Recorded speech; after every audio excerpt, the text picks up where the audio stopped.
ছোটবেলা থেকেই আমি একটু শৌখিন। সাজানো গোছানো জিনিস আমার খুব পছন্দ। নিজের প্রিয় জায়গাগুলো সাজিয়ে গুছিয়ে পরিপাটি রেখে সময় কাটাতে ভীষণ ভালোবাসি। তেমন একটি প্রিয় জায়গা হচ্ছে আমার রান্নাঘর। এখানে আমি দিন শুরু করি ও দিনের অনেকটা সময় এখানেই কাটাই। তাই যখন নিজের রান্নাঘর নিজের মতো সাজানোর সুযোগ পেয়েছিলাম তখন চেয়েছিলাম এটা যেন শুধু রান্নার জায়গা না হয়, বরং আমার কমফোর্ট জোন হয়। আসসালামু আলাইকুম, হ্যালো এভরিওয়ান, আমি স্টার ব্লগার বিডি আবারও চলে এসেছি নতুন আরেকটি ভিডিও নিয়ে। আশা করছি সবাই ভালো আছেন, আমিও সবার দোয়া আলহামদুলিল্লাহ অনেক ভালো আছি। কাছে দূরে যেখান থেকে আমার এই ভিডিওটি দেখছেন সবাইকে আরও একবার ওয়েলকাম জানাচ্ছি আমার ভিডিওতে।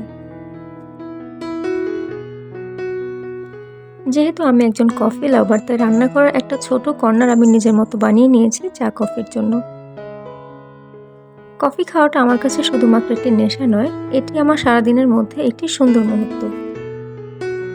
এখানে আছে আমার পছন্দের কফি, ছোট ছোট ডেকোর পিস আর একটি আইসুথিং ভাইব। এই ছোট ছোট জিনিসগুলোই আমার রান্নাঘরকে করে তোলে একদম কোজি ও নিজের মতো। রান্নাঘরটিকে আমি সাজিয়েছি কিন্তু কোনো একদিনে নয়, ছোট ছোট পরিবর্তনে এবং ভালোবাসা দিয়ে। To decorate my coffee corner I order some glittery wallboards. এই ওয়ালবোর্ডগুলো আমি দেখেই পছন্দ করে ফেলেছিলাম। খুব ছোট একটা জিনিস, কিন্তু দেয়ালে সেট করলে একেবারেই মুড চেঞ্জ হয়ে যায়। Just look how glittery this wallboards are. দেখেই মনে হয়েছিল এটা আমার কফি কর্নারের জন্য একেবারেই পারফেক্ট পিস। আর এই শেলফটি আমি অনেকদিন থেকেই খুঁজছিলাম। ছোট হলেও এর ডিজাইনটা আমার কাছে খুব পছন্দ হয়েছিল because it's looks so simple but elegant. Coffee কর্নারটিকে স্পেশাল লুক দেওয়ার জন্যই এটিকে বেছে নেওয়া। আমি চেয়েছিলাম এমন একটি সেলফ যেটা দেখতে সুন্দর আবার কাজেও লাগবে, তাই মনে হয়েছে এটিই পারফেক্ট। এই কর্নারটা আমি সাজিয়েছি একদম নিজের মতো করে। এখানে কোনো ডিজাইনার টাচ নেই, আছে শুধু আমার হাতের ছোঁয়া, কারণ আমি বিশ্বাস করি ঘর তখনই সুন্দর লাগে যখন তাতে নিজের ছাপ থাকে। আমি যখন প্রথম রান্নাঘরটা সেট করতে শুরু করি তখন একসাথে এত কিছু কিনিনি, ধীরে ধীরে এক একটা জিনিস অ্যাড করেছি। তবে যেটা খেয়াল রেখেছি, প্রতিটি জিনিস যেন হাতের নাগালে থাকে, আবার দেখতেও সুন্দর লাগে। আমি ডেকোরে সবসময় এমন কিছুই প্রেফার করি যেটা আমাকে মোটিভেট করে এবং আমার ব্যক্তিত্বের সাথে মানায়।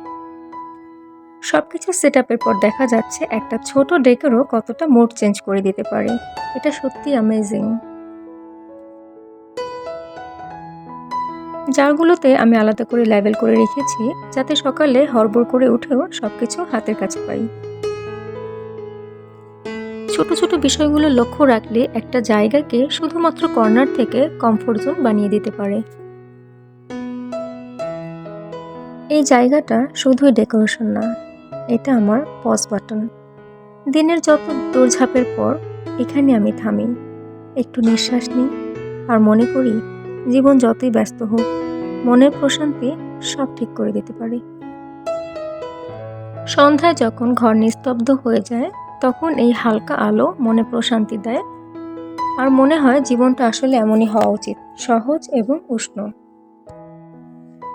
এটা শুধুই আমার রান্নার জায়গা না, এটা আমার শখ আর আমার কফির প্রেমের এক ছোট্ট জগৎ। আজ এই পর্যন্তই, আবারও কথা হবে, দেখা হবে। ততক্ষণ পর্যন্ত সবার সার্বিক সুস্থতা কামনা করে আজকে এখানে বিদায় নিচ্ছি। আল্লাহ হাফিজ।